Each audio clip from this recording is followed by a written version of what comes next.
So now we're going to talk about momentum, okay? We're going to talk about micro momentum. Now, this is the end-of-the-day momentum. Everything we've talked about so far in this module about overcoming your anxiety, overcoming your approach anxiety, you know, all these little games, 100 approach challenge, 3-second rule, 30-second game, you know, point and shoot, et cetera, right? Well, what we're doing here is we're building micro momentum. Micro momentum is that in the day momentum. Building momentum during the day, right? Building momentum in that day. From the time you wake up to the time you go to sleep, the in the day momentum, the micro momentum. Now, you also want to build a macro momentum. And this is why we put you on the 30-day challenge. This is why you got to go out every day for 30 days to implement all this material and behavior into your life. Now, my hope for you is that 30 days becomes 1,000 motherfucking days, bro. That's my hope for you, that 30 days becomes the best 1,000 days of your life. And you get laid like a fucking rock star. You meet beautiful women. Maybe you get a girlfriend. Maybe you build a rotation of gorgeous women you're seeing. Maybe you build a goddamn harem, okay? Well, the whole point of it is you want to build the macro momentum. That's the long period of time, the overtime momentum. So that way on day 26 of your 30-day challenge, you don't even have anxiety anymore. Maybe on day 1, it took you 2.5 hours to warm up. Maybe it took you 3 hours to warm up. Maybe on day 6, it took you 45 minutes to warm up. Maybe on day 18, it took you 23 minutes to warm up.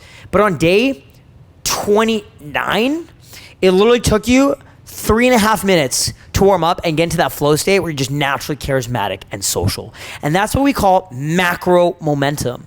That's that long period of momentum building momentum over a long period of time, building a long-term social awareness and a long-term social momentum where essentially you're working out your social skills like a muscle and you're really building a strong foundation of social momentum over a long period of time, over many, many, many days, okay? That's, again, long-term social momentum.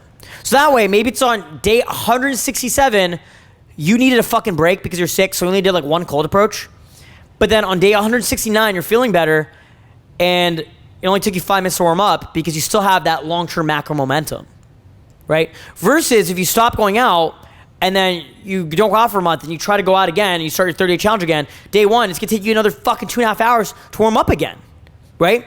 Instead of just fucking it up, just, you know, if you are sick or if you're too busy, don't lose the momentum. Just do 1 or 2 approaches that day so you keep the momentum, that macro momentum, and that way, the days you have more free time and the more ability and more focus on, you know, keeping more momentum, well, again, on day 172, where you can, you know, focus more time on your approach, maybe it only takes you 5 fucking minutes to warm up because you have all the momentum from 171 days that you done cold approach beforehand.